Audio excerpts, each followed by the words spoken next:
നമസ്കാരം. ഇന്ന് നമുക്ക് നോൺ വെജൊക്കെ കഴിക്കാൻ ഇഷ്ടപ്പെടുന്ന പലരുടെയും ഫേവറേറ്റ് ആയിട്ടുള്ള ബോട്ടി കറിയാണ് ഇന്ന് നമ്മൾ ഉണ്ടാക്കാൻ പോണത്. ബോട്ടീനും പോട്ടീനും ഒക്കെ നമ്മൾ പറയാറുണ്ട്.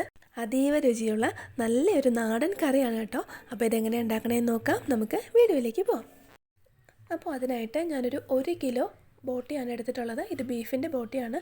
നമ്മളിത് നല്ലപോലെ ഒന്ന് ക്ലീൻ ചെയ്തെടുക്കണം. അപ്പോൾ നമുക്കിത് വാങ്ങിയ സമയത്ത് ആ ഒരു ഷോപ്പുകാർ തന്നെ കുറച്ചൊന്ന് ക്ലീൻ ചെയ്ത് കട്ട് ചെയ്തിട്ടാണ് തന്നിട്ടുള്ളത്. പക്ഷേ നമ്മളിത് വീട്ടിലെത്തിച്ചാലും നന്നായിട്ട് തന്നെ ക്ലീൻ ചെയ്തിട്ട് എടുക്കണം. ഇതിനൊരു ബാഡ് സ്മെല്ല് കാര്യങ്ങളൊക്കെ ഉണ്ട്. അപ്പോൾ അതൊക്കെ പോകണമെങ്കിൽ നമ്മൾ നന്നായിട്ട് തന്നെ കഴുകി തിളപ്പിച്ചൊക്കെ എടുക്കണം. അപ്പോൾ ഇത് ഞാനൊരു 5-6 തവണ വെള്ളത്തിൽ നല്ലപോലെ കഴുകി എടുത്തു വെച്ച ബോട്ടിയാണ്. അതിലേക്കൊരു 2 കപ്പ് വെള്ളവും ഒഴിച്ചു കൊടുത്തു. ഇനി നമുക്കിത് സ്റ്റവ് ഓൺ ചെയ്ത് വെച്ച് നന്നായിട്ടൊന്ന് തിളപ്പിച്ചെടുക്കണം. അപ്പോൾ ഇതാ നമ്മുടെ ബോട്ടി ഫസ്റ്റ് സ്റ്റേജിൽ ഒന്ന് നന്നായിട്ട് തിളച്ച് പതഞ്ഞൊക്കെ വന്നിട്ടുണ്ട്. ഇതുപോലെ ഒരു 2-3 മിനിറ്റ് ഒന്ന് ഹൈ ഫ്ലെയിമിൽ തിളപ്പിക്കാം. അതിന് ശേഷം നമുക്ക് ഫ്ലെയിം ഓഫ് ചെയ്യാം.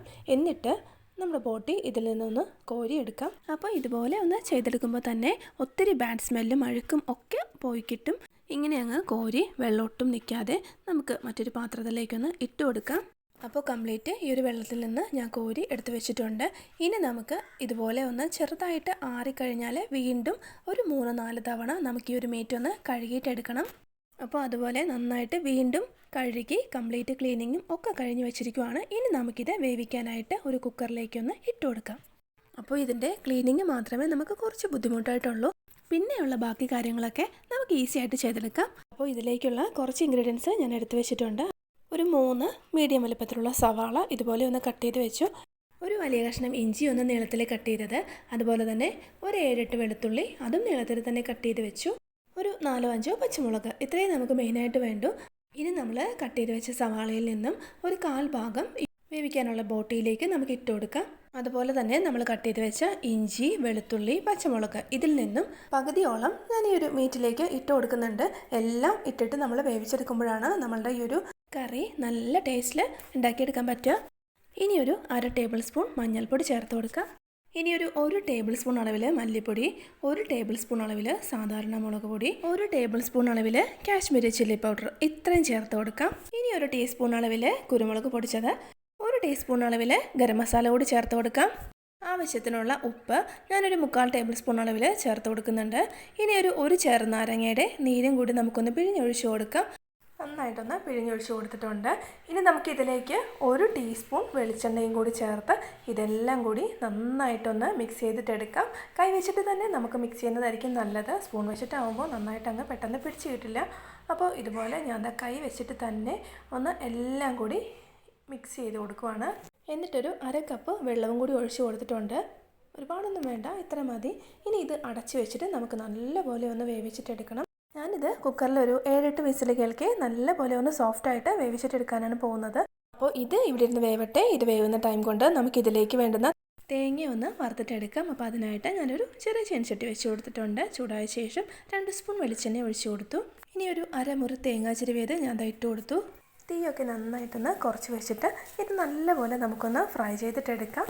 ഇപ്പോൾ ആ തേങ്ങ അത്യാവശ്യം ഒന്ന് മൂത്ത് കളറൊക്കെ മാറി കറക്റ്റ് ഫ്രൈ ആയിട്ട് വന്നിട്ടുണ്ട്. ഇനിയിപ്പോൾ നമുക്ക് പൊടികളങ്ങ് ഇട്ട് കൊടുത്തേക്കാം. ആദ്യം തന്നെ ഒരു 1/2 ടീസ്പൂൺ മഞ്ഞൾപ്പൊടി, ഒരു 3 ടേബിൾ സ്പൂൺ അളവിൽ മല്ലിപ്പൊടി ഇട്ട് കൊടുക്കാം. ഇനി ഒരു 1/2 ടേബിൾ സ്പൂൺ അളവിൽ സാധാരണ മുളക് പൊടി. പിന്നെ നമ്മളുടെ കറിക്ക് നല്ലൊരു കളറൊക്കെ കിട്ടാൻ വേണ്ടിയിട്ട് 1 ടേബിൾ സ്പൂൺ അളവിൽ കാശ്മീരി ചില്ലി പൗഡർ കൂടി ഇതാ ചേർത്ത് കൊടുത്തു. കൂടെ തന്നെ ഒരു 2 ടീസ്പൂൺ അളവിൽ ഗരം മസാലയും കൂടി ചേർത്ത് കൊടുക്കാം. ഇത് നമ്മൾ വീട്ടിൽ തന്നെ പൊടിച്ച ഗരം മസാലയാണ്. ഇനി ഇതില്ലാന്നുണ്ടെങ്കിൽ 2 ടീസ്പൂൺ അളവിൽ മീറ്റ് മസാല ചേർത്ത് കൊടുത്താലും മതി. ഇനി ഇതെല്ലാം കൂടി നന്നായിട്ടൊന്ന് ഇളക്കി യോജിപ്പിച്ച് കൊടുക്കാം. പിന്നെ ഫ്ലെയിം നന്നായിട്ട് കുറച്ച് തന്നെ വെക്കണം. ഇനി എങ്ങാനും കരിഞ്ഞു പോകുമെന്നുണ്ടെങ്കിൽ ഫ്ലെയിം ഓഫ് ചെയ്തിട്ടാണെങ്കിലും നമുക്കിതെല്ലാം നന്നായിട്ടൊന്ന് ഇളക്കി കൊടുക്കണം. തേങ്ങയോടൊപ്പം പൊടികളൊക്കെ നന്നായിട്ടൊന്ന് ചൂടായിട്ടുണ്ട്. ഇത് മതി. ഇനി നമുക്ക് ഫ്ലെയിം ഓഫ് ചെയ്യാം. എന്നിട്ട് ഈ ഒരു തേങ്ങയുടെ കൂട്ടൊന്ന് ആറാനായിട്ട് വെക്കാം. നന്നായിട്ട് ആറിയ ശേഷം ഇത് നമുക്ക് മിക്സിയുടെ ജാറിലേക്ക് ഇട്ട് കൊടുത്ത് നല്ലപോലെ ഒന്ന് അരച്ചിട്ടും കൂടി എടുക്കാം. ഇത്രയും ചെയ്ത് കഴിഞ്ഞാൽ പിന്നെ നമുക്ക് നമ്മളുടെ കറി അങ്ങ് റെഡിയാക്കി എടുത്തേക്കാം. അപ്പോൾ അതിനായിട്ട് ഞാൻ ഒരു ചെറിയ ഉരുളി ഒന്ന് വെച്ച് കൊടുത്തിട്ടുണ്ട്. നല്ലപോലെ ഒന്ന് ചൂടായ ശേഷം കുറച്ച് വെളിച്ചെണ്ണ ഒഴിച്ച് കൊടുക്കാം. ഇനി ഒരു തണ്ട് കറിവേപ്പില ഇട്ട് കൊടുക്കാം. ഇതിലേക്ക് നമ്മൾ നേരത്തെ എടുത്ത് വെച്ചിരുന്ന വെളുത്തുള്ളി ഇഞ്ചിയും ഇട്ട് കൊടുത്ത് നന്നായിട്ടൊന്ന് ഇളക്കി കൊടുക്കാം. ഒരു 1/4 ടീസ്പൂണോളം ഉപ്പും കൂടി ചേർത്ത് കൊടുത്തു. പെട്ടെന്നൊന്ന് വഴണ്ട് കിട്ടാൻ വേണ്ടിയിട്ടാണ്. ഇനി കട്ട് ചെയ്ത് വെച്ചിരുന്ന ബാക്കി പച്ചമുളകും കൂടി ഇട്ട് കൊടുക്കാം. എല്ലാം കൂടി നന്നായിട്ടൊന്ന് വഴണ്ട് വരട്ടെ. ഇനി നമ്മൾ മാറ്റി വെച്ചിരുന്ന സവാളയും കൂടി അങ്ങ് ചേർത്ത് കൊടുത്തേക്കാം. എല്ലാം കൂടി നല്ലപോലെ ഒന്ന് വഴണ്ട് നല്ല ഒരു ഗോൾഡൻ ഷെയ്ഡ് ആവുന്നത് വരെ നമുക്കൊന്ന് ഇളക്കി കൊടുത്തുകൊണ്ട് വഴറ്റിയെടുക്കാം. ഇപ്പോൾ സവാള നല്ലൊരു ഗോൾഡൻ ഷെയ്ഡ് ആയിട്ടുണ്ട്. ഇപ്പോൾ ഇതിലേക്ക് നമുക്ക് വേവിച്ച് വെച്ചിരിക്കുന്ന ബോട്ടി ഇട്ട് കൊടുക്കാം. അപ്പോൾ ബോട്ടിയൊക്കെ കുക്കറിൽ നല്ല പെർഫെക്റ്റ് ആയിട്ട് വെന്ത് കിട്ടിയിട്ടുണ്ട്. ഒത്തിരി വെള്ളമൊന്നും അടിയിൽ കിടക്കുന്നില്ല. അപ്പോൾ ഇനി നമുക്ക് ഇതങ്ങ് കറിയിലേക്ക് ഇട്ട് കൊടുക്കാം. ഇനി എല്ലാം കൂടി നന്നായിട്ടൊന്ന് ഇളക്കി യോജിപ്പിച്ച് കൊടുക്കാം.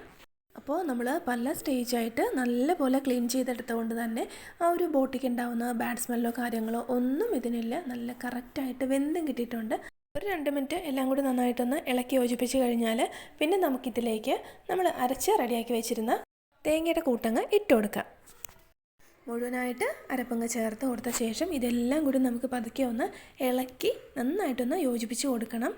അത്യാവശ്യം നല്ലപോലെ ഒന്ന് മിക്സ് ചെയ്ത് എടുത്തു കഴിഞ്ഞാൽ പിന്നെ നമുക്കിതിലേക്ക് അല്പം വെള്ളം ഒഴിച്ച് കൊടുക്കാം. അപ്പോൾ വെള്ളം ഒഴിക്കുമ്പോൾ പച്ചവെള്ളം ഒഴിച്ച് കൊടുക്കരുത്. നമ്മൾ അതിൻ്റെ ആ ഒരു കളറും ടേസ്റ്റും ഒക്കെ ഒന്ന് ചിലപ്പോൾ മാറാൻ ചാൻസ് ഉണ്ട്. അതുകൊണ്ട് ചെറു ചൂടുള്ള വെള്ളം നമുക്കിതിലേക്ക് അങ്ങ് ഒഴിച്ച് കൊടുക്കാം.